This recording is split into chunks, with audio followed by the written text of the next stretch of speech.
Upon our return to Hong Kong, I was ushered into Jean Clay's house. Use this room for the time being. You just want to finish what we started the other day, don't you? You know I don't plan on staying for long, right? Unfortunately, it does look like I'm going to have that kind of time for a while. I'll summon you eventually, so be patient for the time being. Planning on locking me away in a tower so no one else can get my hands on me, are you? If you want to go out, take Wolf with you. So long as you take him, you can move around as you like. It looks like Jean Clay really did want to play pimp for a while. But if he was just going to keep me around but not order me to do anything, I had no reason to fight him. I decided to make the most of his goodwill and take the opportunity to relax for a bit.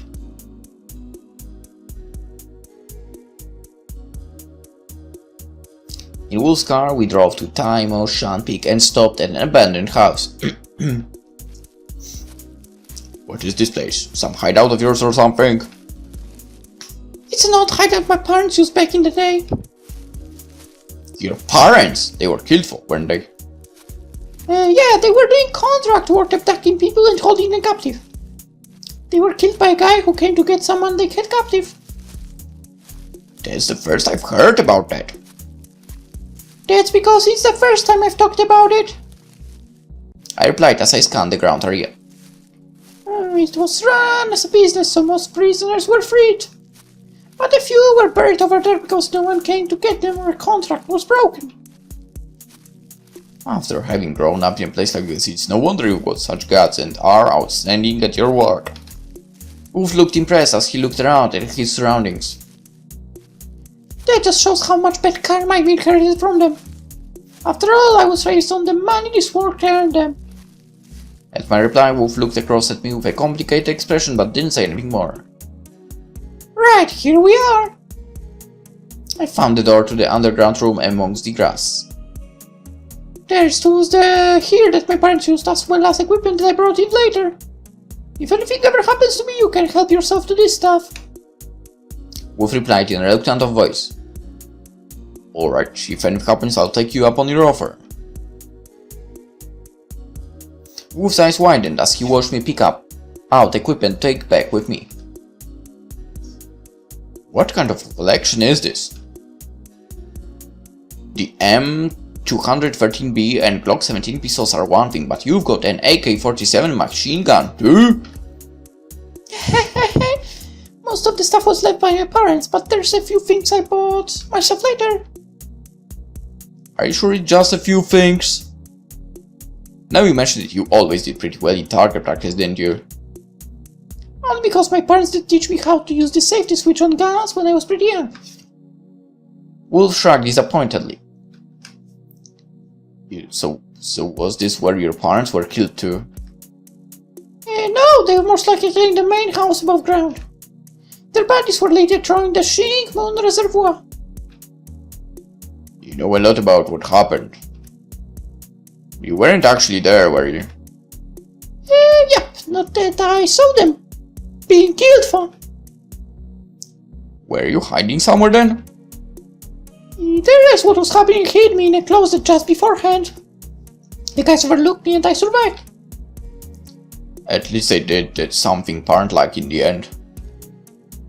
Wolf. I looked at Wolf with my arms crossed. Do you think good parents would ever bring a child somewhere like this in the first place? I guess that's true. Wolf dropped his gaze. Are you really that interested in hearing about my childhood? You never talked about your background, even though we spent a decent amount of time together at assassin school. It wasn't just me. Nobody talked about background there. I don't know anything about your upbringing either. My childhood definitely wasn't as interesting as yours. Do you want to know, Fo? If you want to tell me, I'll listen, but otherwise I'm fine not knowing. Then I won't say anything. With that, Wolf firmly closed his mouth. Can you look at the main house too? I don't have a problem with that, but is there something in particular that's bugging you? No, nothing like that. I'm just curious, that's all. In that case, I'll put the gear in the car while you're taking a look. Okay. Just throw the stuff in the trunk or something.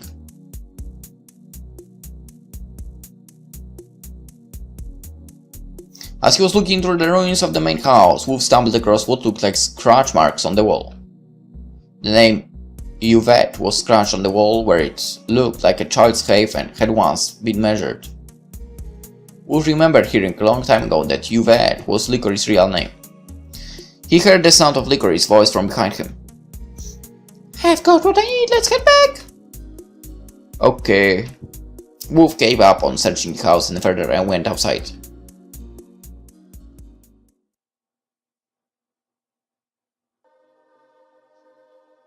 Upon returning to the house, a young man had come to visit Wolf. The man had a delicate frame and looked somewhat naive. Wolf, long time see! It's unusual for you to show up here. Wolf introduced him to me. This is Chase. He's an aged brown smile in the police force. Wolf's helped me a lot through the years. Chase smiled and nodded a greeting in my direction. So, this one is Lily? You know her? I heard from the boss that Wolf had fallen for this woman named Lily and was so curious I came over to see what she was like. Jean-Claude even talked to you about it? A worried expression overtook Wolf's face. I'm mostly joking. Actually, I came back because there was something I wanted to tell Lily. Something you wanted to tell me? I'm currently involved with the investigation. You love Kimming's murder? My whole body danced at Chase's words. Your comic compass related to the incident in the investigation. That's it, it's not like there's any material evidence yet. And you're not comic compass connected enough to call in as potential suspect. With that, Chase explained what Sam was up to.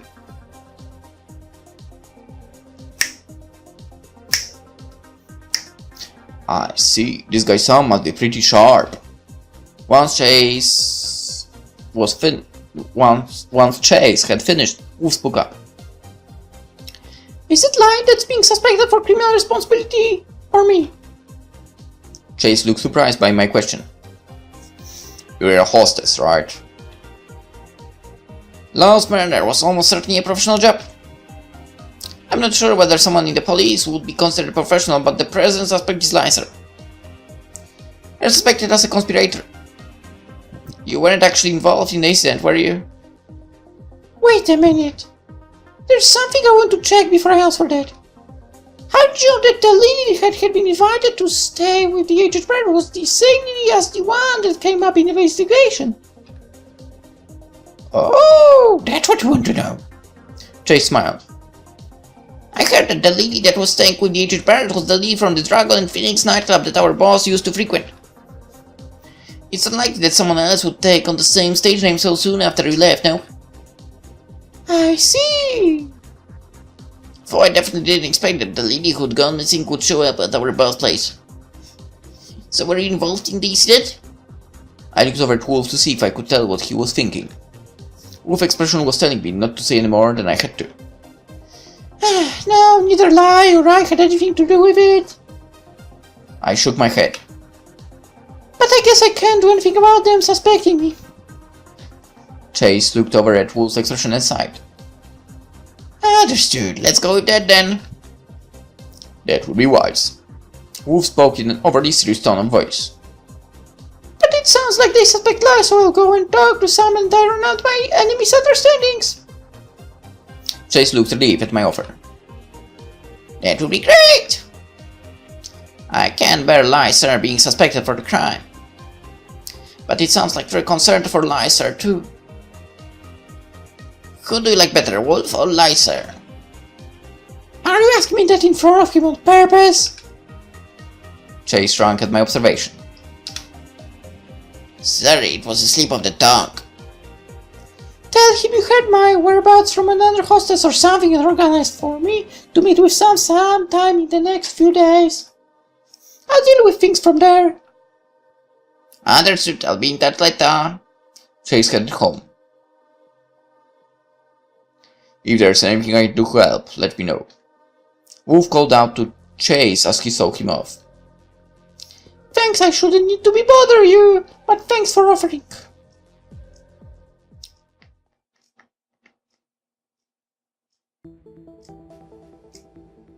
A few days later, Chase organized for me to meet with Sam.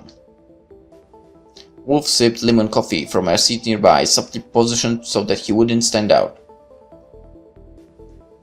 So really? Sam looked me over as if to evaluate me. Yes, apparently you have something you want to ask me about Lau? Yeah, I'll say it straight. I want to know about your relationship with Lau Meng. You know that Lau Meng was murdered, don't you? Yeah, I know, I presume that was what you want to talk about. I pulled out the prepaid cell phone I brought with me. I don't know how much you've already found out, but I was Lau's mistress. He gave me this cell phone to use when I contacted him. With that, I pulled out the cell phone, put it on the table, and gazed at the phone as I continued to talk. Lau was a very jealous man and he always wanted me to pick up whenever he called. I was scared to make a policeman angry, so I did as he said. But I had always wanted to break up with him. Around that time I got to know Lai. Lai was one of Lau's subordinates in the police force. I know that he's our co-worker and friend as well. I raised my head at Sam's words. Oh, I see. I continued talking. I talked to Lai about how I want to break up with Lau. That day, the day Lau died, I got Lau's telephone in time to have Lai stand with me when I told him I wanted to break up. I showed Sam the outgoing call history on the cell phone. After I called him, Lai and I waited a long time for him to arrive, but he never showed up. I was afraid he'd found out that I talked to Lai about things and would take revenge, so I quit the bar that day. And the next day I found out that Lau had died. Sam was letting me talk with a stern expression on his face. How long did you wait before giving up and going home after making the call to Lau? I don't remember exactly, but I think I waited at least a few hours. Were you waiting with Lai the whole time? I nodded. Yeah, we were together the whole time. Where were you waiting for Lau? I told him to call me when he was near Langham Place, but he never called. I showed him the incoming call history as I spoke. Sam peered at the incoming call history. It looks like there is incoming calls from another number after Lau died. There's a few calls from the same number. Whose number is it? I don't know. I shook my head. I thought it might be an acquaintance of Lau, so I never answered. Sam thought to himself, his arms crossed. Can we keep this cell phone as something to refer to? That's fine. I don't want to keep anything to do with Lau anyway, so you don't need to return it. At this point, Chase spoke up. Let me ask something too. Do you have an idea as to why Lau might have been killed? Just before he died, he mentioned that he felt like he was in danger. But he didn't tell me specifically why he felt like he was in danger. So I don't know what it could have been. Have you been in contact with Lyster since Lau's death? I screwed my face up awkwardly. I haven't contacted License. I quit work without telling him, so it's a little awkward. So I'd like you to keep what I just shared a secret from Lai, please. I glanced up at Sam as I spoke. Sam seemed to pick up on what I was implying with my words. Alright, thanks for to us today, I help a lot. But if anything else happens, I'd like to contact you again. Can you give me your number, please? A lot of people are asking me for my number lately. What is going on? I don't really want to tell another police officer my number, but... Sam laughed knowingly at my words. Don't worry, I won't contact you unless it's related to the incident. Completely aside from the incident, you're welcome to talk to me anytime if you're ever in trouble. You can reach me anytime at this number. Sam handed me a business card with his cell phone number on it.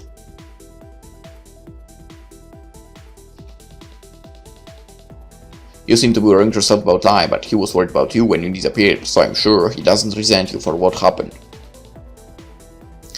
Give him a call when things have calmed down a bit to put him at ease. I'm asking that of you as a friend of Lai's. With that, Sam stood up. chaseful suit and stood up as well. Thank you for your time. We'll be leaving now.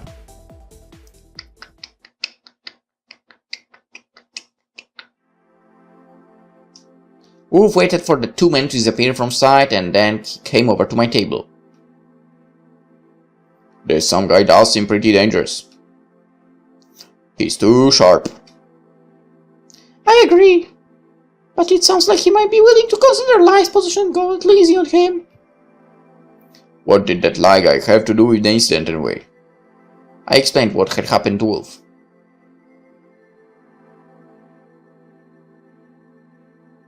Whoa, that was naive of him. He did well to stay alive too long. You think? I laughed quietly. But I've been thinking recently.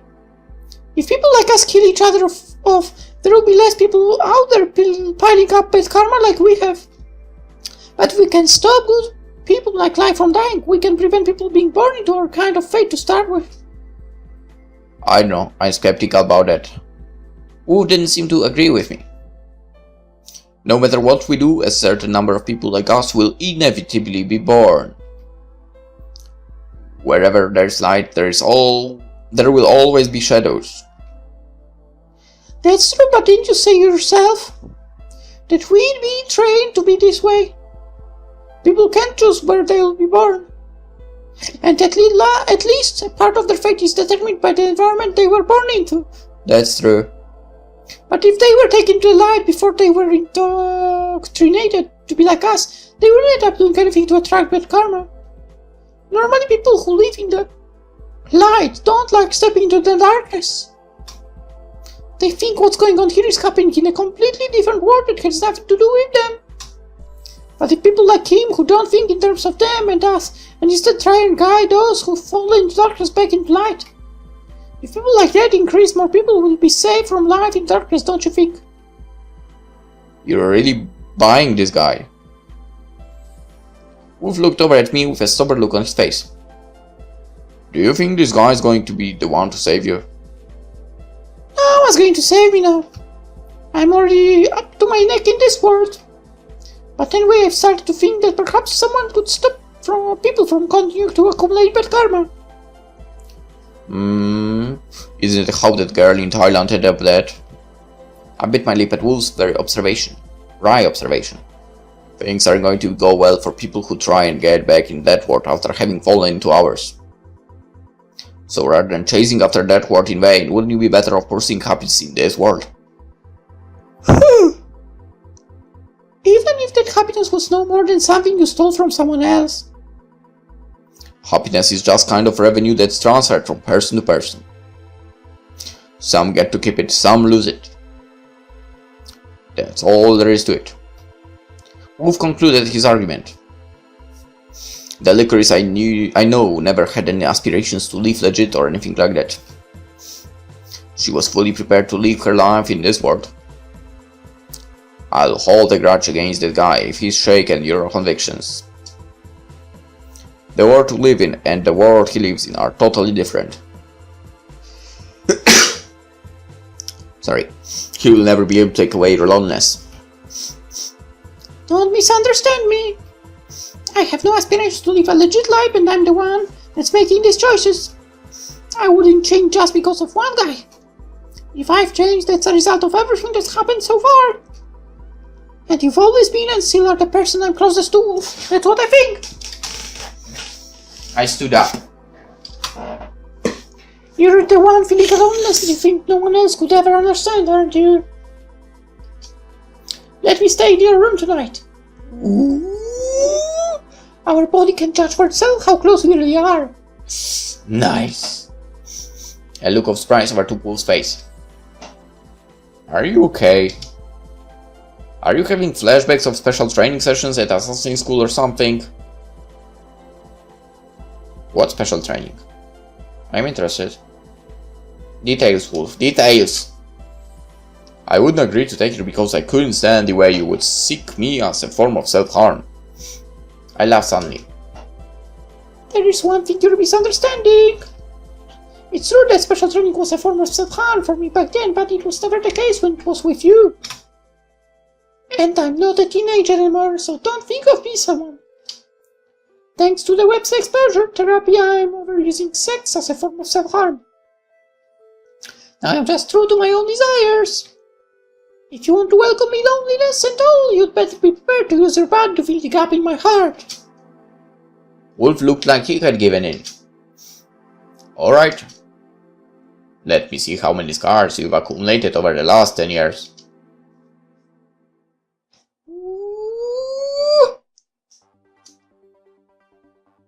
Right around that time, Sam and Chase were discussing the validity of Lily's testimony. What did you think of Lily's testimony? I suppose it sounded quite cautious overall, like it had been well thought out. Like which parts, for example? For example, she never said that Law was killed. She kept saying he had died. I sensed that she was purposely avoiding saying what he wanted her to say. Good work noticing that. Sam looked happy. More than that, the way she pulled out that cell phone, where that we already knew about it, made it look like she was the one trying to control us. So are you saying you can't trust what she said? Not necessarily, but she's sharp, that's for sure. She'd thought ahead about how she could organize her story to assert her innocence, deny her own involvement, and avoid being wrongly accused. Then she adjusted her story on the fly based on what we asked her. Even though she didn't come across as trusting as a whole lot, she still put forth a strong alibi for him, which was designed to put us at ease so that we could choose to believe her account, more effective than defending him outright. She met us at the common ground, knowing that we didn't really want to put life or us as a suspect either. So we'll be going along with her story then? It's up to us whether we go with it or not, but regardless, that prepaid cell phone is pointing to some very important evidence. Important evidence? The cell phone number in the incoming call history after the incident. Do you know this number? Bring up Lao Qin Ming's incoming call history, some point at the particular number. Look, this is Lao Ming Hua's number. Chase hurriedly compared the outgoing and incoming call histories. You remember that well? Once I've seen a number, I'll never forget it. Sam spoke proudly. I haven't told Lao Ming Hua about the prepaid cell phone. So it either means that information about the investigation has been leaked, or that Lao Ming Hua always knew the prepaid cell phone's number. And this call history is from prior to Lao Ming Hua visiting us. So either way, Lao Ming Hua knew about his cell phone before he visited us. Yet despite that, he never said a word about it. It's possible that he came here to make sure the investigation was making any progress. But if Lao Ming Hua was involved in the incident, does that mean Li was involved too? After all, he called her cell phone after that fact. But if those two were involved, they wouldn't go out of their way to use something that could be used as evidence against them, would they? Li said she didn't know whose number this was, and I think that's probably the truth. In order to find out what really happened, we're going to have to take a look at Lao Ming Hua and Lao Qin Ming's relationship.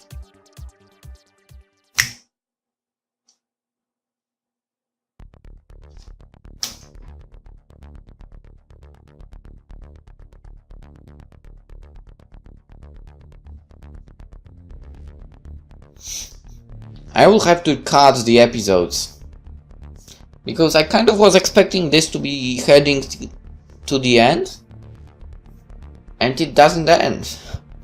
The next day, Sam and Chase visited Lao Qin Ming's house. Look, this house is far too big and far too well furnished for someone who lives alone. We could never live in a place like this on our meager salary.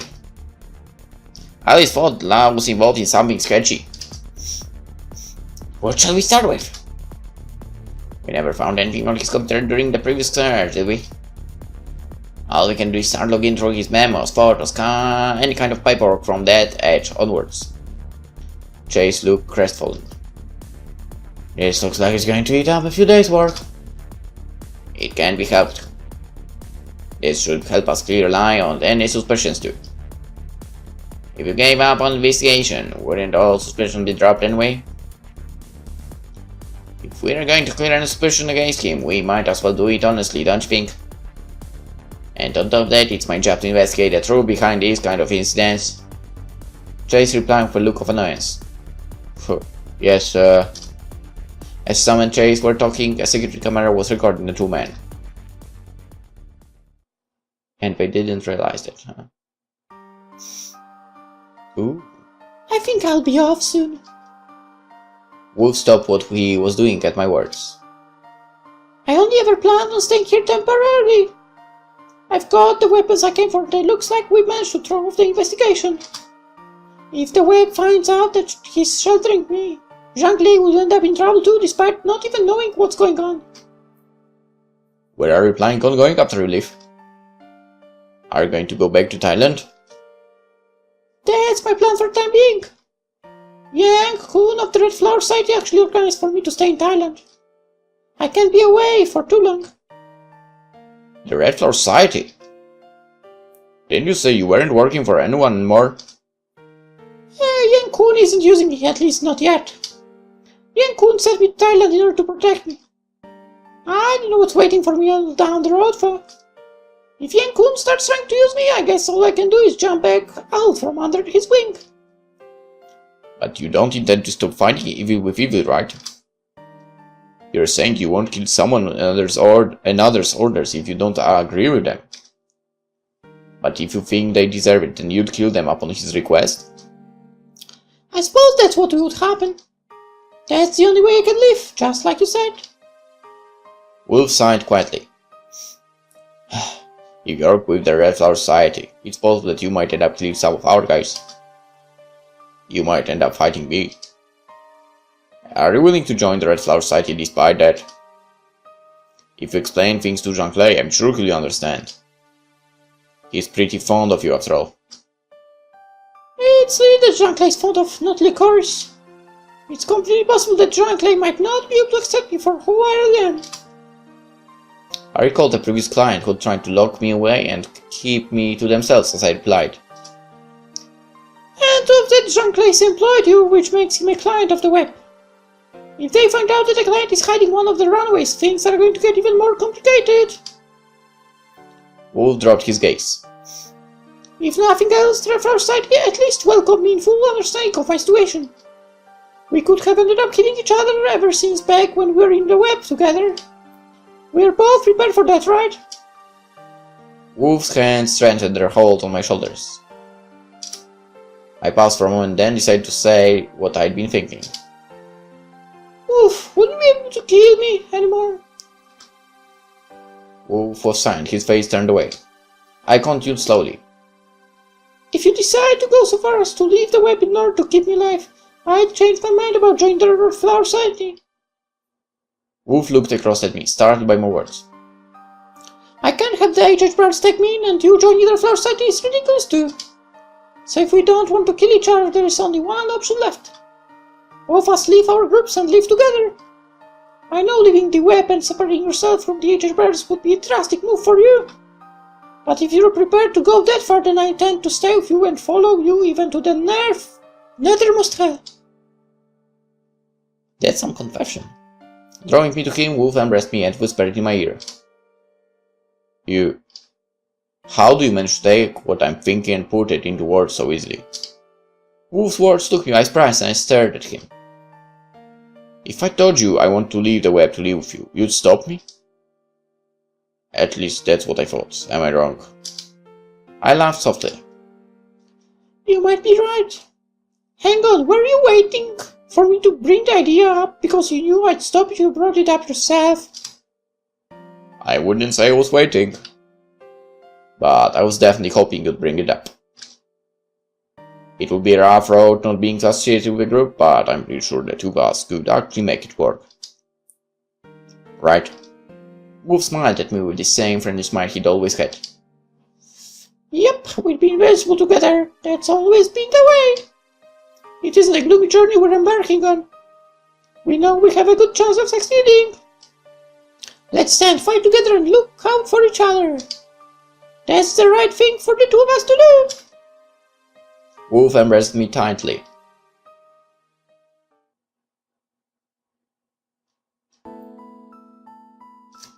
The next morning, Wolf approached Jean-Claude with a determined look on his face.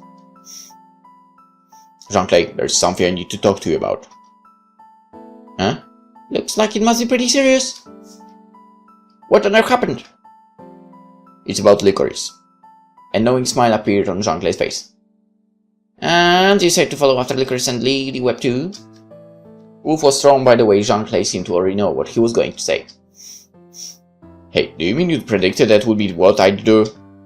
Jean-Claude grinned. I figured she wouldn't stay here forever. So it was just a matter of time before you said you were going to leave the web in order to be with licorice. You didn't bring licorice and I together on purpose hoping that would happen, did you? Jean-Claude narrowed his eyes. It would be lying to say then, but even if I hadn't done my bit to set you up, this was bound to happen from the moment you were reunited.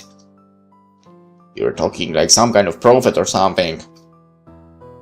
I thought you didn't know that we knew each other. It's true that I didn't know about that. But you and licorice have a shared destiny from way back. A connection, Rob? What do you mean? You went to licorice hideout, didn't you? So you've been there too? Wolf felt a twinge of jealousy. He'd thought he was the only one that had been taken there. Jean-Claude caught on to what Wolf was feeling straight away. Don't misunderstand me. In my case, licorice didn't take me herself. That's the place your father was killed. Eh? The father that locked you away in a room and left you to starve to death.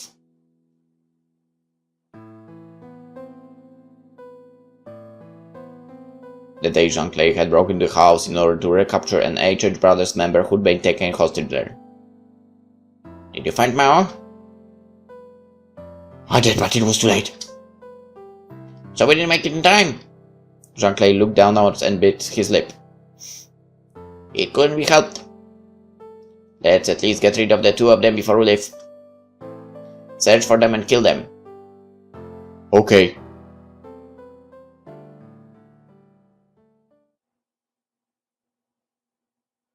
Oh. After that I went to your house and found a young boy chained there, nearly starved to death. You had been chained there and simply left to die long before your father was abducted. Do you remember that? I remember that. But does it mean it was Licorice Parnes that killed my father? Yeah. Jean-Claude nodded. Objectively speaking, Licorice Parnes did evil to your father. But in doing so, you could say they were your benefactors, don't you think? I guess that's true. And I think you can say the same is true for her as well. The fact that Licorice was saved from her parents was really thanks to the father getting abducted. You were both saved by the other's parents. That's your fate. Does Licorice know that? I don't think so. I've never said anything, at least. It's a little bit difficult for me to bring it up. She might have looked into it herself, but my guess is that she doesn't know. Wolf was lost for words. So the way he and Licorice had always been driven to save each other's lives was something that had started way back then. It hurts to lose you after the way you've served as my right-hand man for all these years. But more than that, I want you to live. What do you mean by that? You worked this job for years in the hope of your eventual death. Because you weren't afraid of death, you'd attempt even the most dangerous missions without even flinching. You've helped me out more times than I can count. And I really appreciate it. But you're one of my few valuable friends. So I never want to use you as if you were just manpower to be used and then thrown away. So I'd been waiting for the day to come when you found something you went to live for. If you want to protect Licorice, you can't let yourself die, right? And trust with Licorice. Look after her, will you? Wolf laughed. Our relationship isn't really like that. It's more likely that she'll end up having to look after me most of the time. Is she that strong?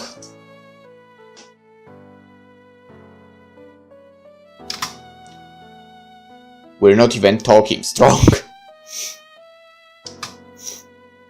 She's a goddess of death. Our relationship began as the one that protected each other's lives, and that's how it will continue to be. Jean-Clay's next words were spoken from his heart. If you can say with such confidence, you two should have no problem living apart from the aged brothers. Why don't the two of you migrate overseas together? Or how about joining the Red Flower Society? Wolf burst out laughing at Jean-Clay's suggestion. So you knew the Flower Society were looking after Licorice? But Jean-Clay was slightly surprised by Wolf's reply. What? When did you get to know Yang-kun? So you didn't know. Wolf shrugged. It was Yang-kun who organized for her to go to Thailand. So that's how she ended up there. Jean-Clay crossed his arms. In that case, it sounds like it will definitely be best to have the two of you join the Red Flower Society. What do you mean? Aren't the aged brothers and the Red Flower Society long-standing rivals? That's why. I've been looking for a chance to get back on good terms with Yang-kun. The police have been on our case a lot lately. They seem to be trying to take us out together. I've thought a lot about how I could get him to rekindle the relationship, and it occurred to me that he might listen if I gave him my right-hand man. You two's situation is enough reason for you to leave the aged brothers. No doubt about it. If you're not interested, then I want to give Licorice something and have her initiate contact between us and the Red Flower Society. So as an official order from me, can you leave the web and join the Red Flower Society? Understood. Thank you. Thank you for thinking of me. Jean-Clay laughed heartily at the way Wolf bowed his head in gratitude. Don't be so formal about it. All I'm doing is sending you all to another mob. I don't deserve your gratitude. Instead of thanking me, explain things to Yang-kun. Perhaps Licorice would be better at that. I'll make sure to repay my debt to you. I promise I'll continue to do what I can as a friend if you ever need me. The two shook hands firmly. By the way, they're still arguing over how to deal with Licorice. There's still a slim chance that they may even decide to let her go without punishment. Really? Either way, I'll have the two of you join the Red Flower Society, but I'd want you to wait a little until we know which way we're going to go. If they're going to take her in, it will be easier for them to do so if she's clean. Alright, if there's anything I can do for you in the meantime, let me know. Watching Wolfo as he left, probably to report back to Licorice, Jean-Clay thought to himself. Licorice could let miss a guy like this loyal to do what he's decided to do. Consider him a farewell gift. Live well and long, you two.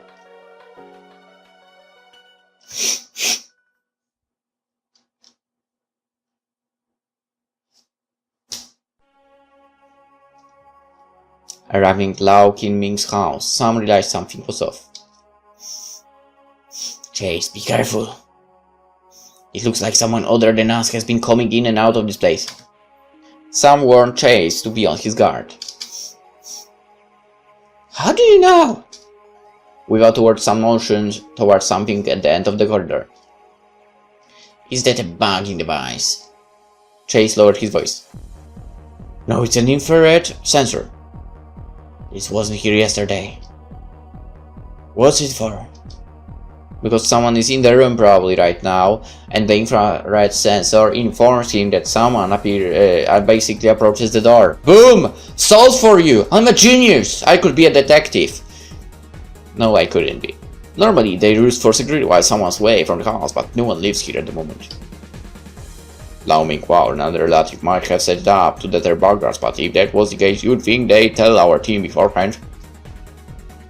If it's just for security purposes, we won't have a problem explaining ourselves to a security company, but something doesn't feel right about this place. Chase, take care, okay? Chase's face was tense with nervousness. On their guard, the two men began to look around the room. Some head in the room first, only to suddenly have a rope drop around his neck and be lifted off the floor. Grabbing desperately at the ropes to prevent himself from being strangled, Sam's eye fell on a rotating lead siren. Chase, run! Sam yelled at the top of his voice. Chase did his best to support Sam's legs from underneath. All of a sudden a gunshot sound and Sam's body went limp. It looked like the gun had been set off from inside the room. Left with no other option, Chase ran out the corridor. But as he was running towards the front door, the sound of another gunshot echoed from the opposite side of the corridor. Were there several guys there? Desperate, Chase fled into the nearby room and locked the door from the inside. He then pushed furniture against the door to hold it closed. Bullets began piercing the door from the outside. It was possible that Lie and Lee could be involved in whatever was going on, so Chase couldn't call the police station. Pressing himself into a blind corner by the door, Chase quickly called Wolf. What is it? Help! I'm in danger! What happened? Where are you at the moment? Lau's house. I don't want anything about that incident to spill to the police, so I can't call them to back me up. And guys are armed with guns. Wolf assessed the situation. How many of them are there? It's not clear, but there's at least 2. For going by the atmosphere, there's probably not too many. Are you hiding on the inside? Yeah, I don't think I can get out of here. Alright, wait just a second. Wolf turned to me. Do you know where Lau's house is? How long would it take to get there from here? Lau's house? It's probably about 10 minutes or so by car from here. And my response, Wolf spoke to Chase. I'll head there right away.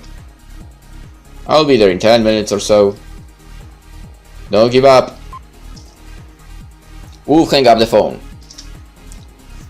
Chase is being targeted. I'm gonna go help him. Chase, what on earth's going on? Apparently he's at Lau's house.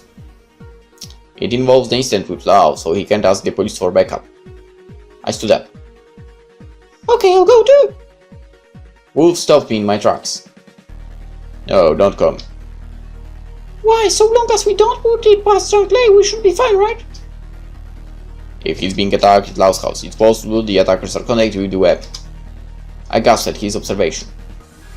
So you're trying to keep my relationship with Lau a secret from anyone else in the police force? Exactly, disconnect to the web at all, you would end up being targeted. I was gutted that it looked like I wasn't going to be able to go. For in that case, it would be okay if I could talk them around. I'm still a member of the web, at least for now. But if they're not with the web, you'd be taking a huge risk going there alone. Apparently there's not that many guys. If things aren't going well, I'll call you in then. So how about waiting nearby just in case? I decided to trust Wolf's instincts. Alright, don't get yourself in trouble. Wolf laughed at my words. You've got some nerve telling me not to get myself in trouble. With that, Wolf pulled me into an embrace. Licorice, I've decided I want to live my life with you from here on. I'm not going to seek after my own death anymore. So don't you rush to die either, okay? Just focus on living with me. I kissed Wolf. I mean, she kissed Wolf. I didn't.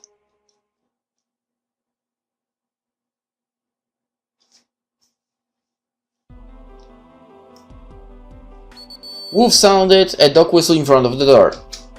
If the men inside were associated with the web, they would know it was a fellow member who just entered. Wolf quietly opened the door. There was an eerie silence throughout the place and no sign of anyone. Chase had said he was hiding inside. Perhaps he hadn't made it in time. Just as he was about to enter the corridor, Wolf noticed the infrared sensor near his feet. Dodging the sensor so it couldn't pick him up, Wolf slowly made his way into the corridor. He sounded a second dog whistle. Again, there was no response. Wolf realized that the door of one of the rooms attached to the corridor was covered in bullet holes. No way. Using an earpiece attached to his cell phone, Wolf reported back to Licorice. There is no sign of any guys yet, but it looks like they got a machine gun with them. What? What kind of person will bring something like that with them. No idea, I thought you might have a better idea than me. There's a lot of groups that have it in for law, but I can't think of any other than the web that would go as far as killing police officers. I see. Wolf thought to himself. But if that's the situation, why don't you come back once before going in any further? There's an AK-47 machine gun in the trunk of your car. When did you do that? The other day while you were looking around my parents' old place. Alright, I'd head back then. As he was heading for the front door, Wolf walked straight to a man with a machine gun. The man readied his machine gun in a flash, but lowered his gun after seeing Wolf, a look of surprise on his face. The man was Senior Dump, an assassin who worked under Jean Clay in the web. He worked as a team with his younger brother, Junior Dump. All of a sudden, Wolf understood the logic behind the infrared sensor in the hallway. Senior Dump, it's you. Wolf spoke slowly and clearly. Apparently he could lip read. He had to let Licorice know what was going on too. What are you doing here? Senior Dump typed the words into his cell phone and held the screen up to Wolf. I've come looking for a friend. The only people who'd been here were policemen. Senior Dump shook his head as he typed the words out. There's a mole from the Aged Brothers in the police force. Senior Dump widened his eyes in surprise but quickly looked down again and typed a response. I just killed both the policemen who showed up here. Wolf could barely believe what he was reading. So he hadn't made it in time. Where's the body? With an apologetic look on his face, Senior Dump pointed to the room across the corridor.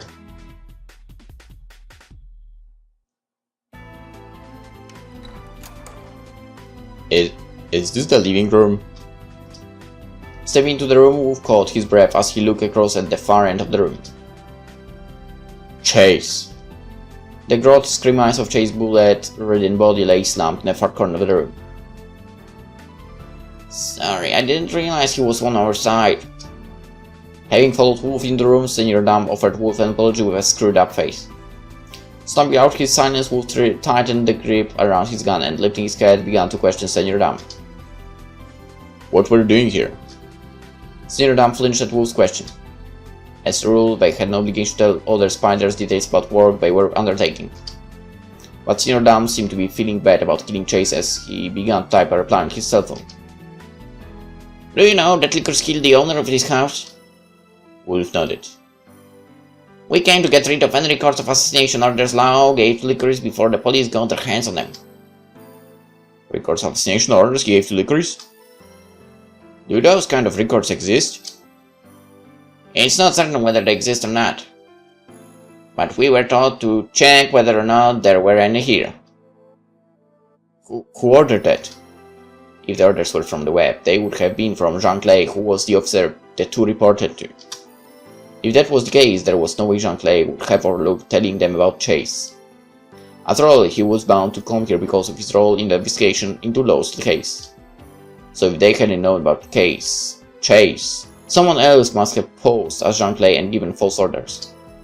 Who on earth could have given those orders? Senior Dump tilted his head and Wolf continued questioning. The client said the orders were from Jean Clay, is that wrong? There's orders to kill Licorice too. There was no way those orders were from Jean Clay. Orders to kill Licorice? There haven't been any orders given for that yet. Just as he was going to press Senior Dump to tell him who the client was who had given such arbitrary orders, the door opened and another man came in. Junior Dump. Junior Dump looked surprised to see Wolf. Junior Dump began signing something to Senior Dump, who seeing Wolf turn and look at the door, had also turned his gaze in the same direction. XXXXXXX. Senior Dump also responded in sign language. XXXXXX. Wolf had no idea what they were signing about. Wolf, the three of you are in the lounge, right? He could hear Licorice's voice through his earpiece. In an attempt to subtle, Wolf answered without opening his mouth. If they find out I'm the one you were talking to, they will kill you too. I'm going to make the first move. He could hear the sound of the front door opening. Just as Wolf had begun to tense up, Junior Dump lifted a gun and aimed in his direction. Simultaneously, Senior Dump pushed his cell phone screen at Wolf. Licorice is coming up on the security cameras by the front door. Was it Licorice that you were talking to just now? Wolf paid as Senior Dump took his cell phone and the attached earpiece from him. Licorice's voice could be heard from behind the door. Get down! Just as Wolf dropped to the floor, bullets from machine gun began to fly through the door. Junior Dump had been standing directly in front of the door and flopped to the floor. Senior Dump had seen Wolf drop to the floor and had followed suit. Collapsed on the ground, Junior Dump set off both the guns in his hands. Bullets flew at Wolf and Senior Dump, who were also lying on the floor, covering them in blood. Shit. Soaking blood, Senior Dump still attempted to aim his machine gun at the door. Wolf jumped at Senior Dump in an attempt to pull the machine gun from his grasp. The two men scuffled and the gun went off towards the ceiling. Licorice! Wolf yelled in a loud voice. Hearing Wolf yell my name, I kicked the door down. Finding the two men wrestling each other at the far end of the room, I slung the AK-47 on my shoulder and took out my Glock 17 pistol. Taking aim at the man with the machine gun and firing, I finished the guy off. Wolf! Wolf! I ran to Wolf's side. Wolf, hang in there! Holding Wolf tightly to me, I tried to stop the blood flow from his stomach wound. Actually, I totally saw that coming. The moment he said that I'm not seeking the death anymore. That's how you trigger a death flag for yourself.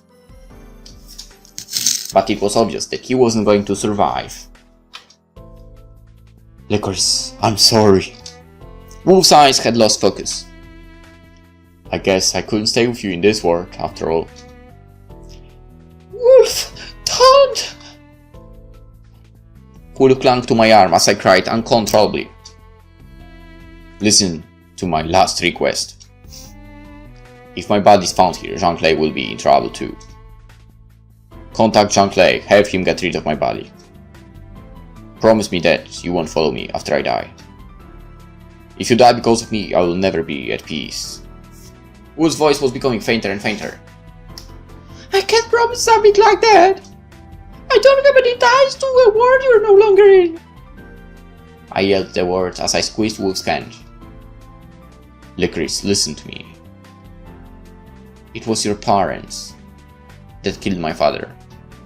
I was stunned by his unexpected words. I knew back then, when we went to the house. But don't misunderstand me. Wolf continued knocking while I listened silently. My father almost killed me. I only survived because my father was killed. Wolf's voice began to fade out. If you care about the life your parents saved, then live enough for me too. Wolf laid his hand on mine. Please, promise me that. Dropping my tear-ridden face, I spoke to Wolf. When I join you someday, will you through hell with me? Wolf smiled. Yeah, I'll prepare things for you and be waiting to usher you in. I'll save a spot for you, don't worry. With that, Wolf's hands dropped to the floor as if they'd exhausted their strength. Licorice, don't cry. Live a long life. I lived a good life because I met you. Live for me. Wolf took his last breath. Wolf! I pressed myself against Wolf's dead body and mourned over him. How could this happen? The two of us had only just decided to leave our loneliness behind and start a new life together. Was this our retribution? But I didn't have time to sit there and cry over him. I dialed Jean-Clay's number with shaking fingers.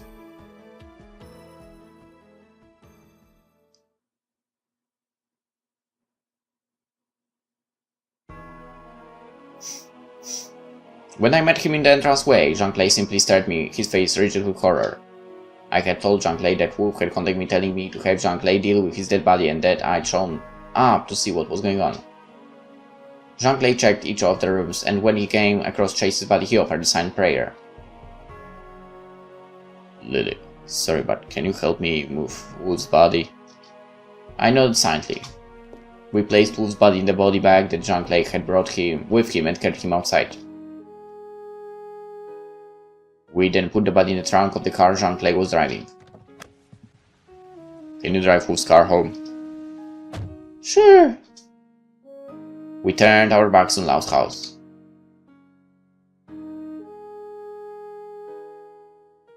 Chase and Sam's deaths were reported as the result of a gunfight that broke out between them and some robbers who had broken into Lau's house.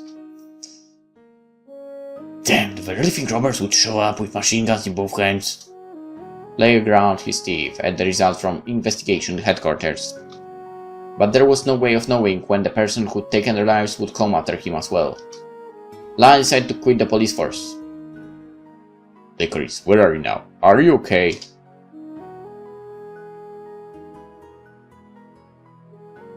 Jean-Claude quietly cremated Wolf's body himself. Standing with him, I could see the sparkling eyes had faded. I couldn't imagine what a shock it must have been for Jean-Claude to have lost his right-hand man, whom he had trusted so much. The atmosphere at Jean-Claude's house was heavy and somber. I took to my bed for a while as well, but after a while made up my mind, said I need to talk to Jean-Claude. I want to leave in the next 2 or 3 days. Jean-Claude started to look nervous. Where are you planning to go? You're not going to try and follow after Wolf, are you? Even if I was, do you think I'd say so straight up? I shrugged. But don't worry. Wolf made me promise before he died that I wouldn't follow suit. But it's too painful for me to stay here. Every week reminds me of him. Even you look miserable every time you see me. Aren't I reminding you of him too? Dropping his gaze at my observation, Jean-Claude lifted his eyes again and looked at me with a sense of determination. You heard that I was planning on sending Wolf to Johnnie and Kun, right? I nodded without saying a word. There is something I want to ask you doing Wolf's place. Give me a second. With that, Jean-Claude disappeared momentarily. When he came back, he was carrying a seal. What's this? This is the Dragon Seal. Its origin belonged to the Red Cloud Society, but one of our guys stole it amidst the chaos of previous feud. Give this to Yang-kun and tell him I want to take a break from fighting for a while. I'm trusting you with this because you were closest to Wolf. It's in your hands. Alright. I'll make sure to communicate your feelings on behalf of Wolf. Jean-Claude looked at me with eyes filled with emotion. Right. Take care. I turned my back on Jean-Claude's house and headed towards Yang-kun's.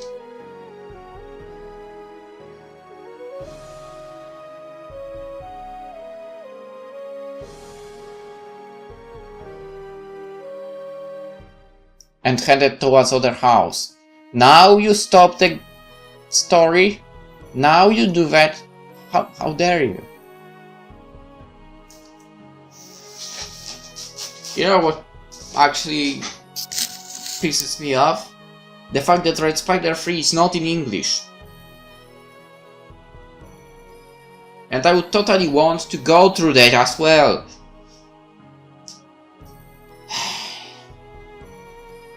So I'm waiting for translation.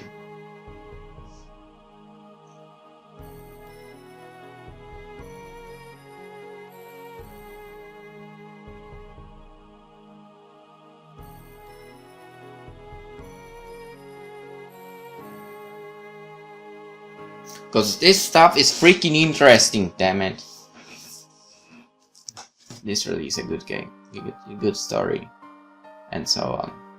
Anywho, that was Red Spider 2 Exiled. Hope you enjoyed. Okay, that's an hour and 40 minutes video. I will definitely divide it up into some parts, maybe even 3. So that would mean the whole thing is 5 parts long. Not bad, I guess.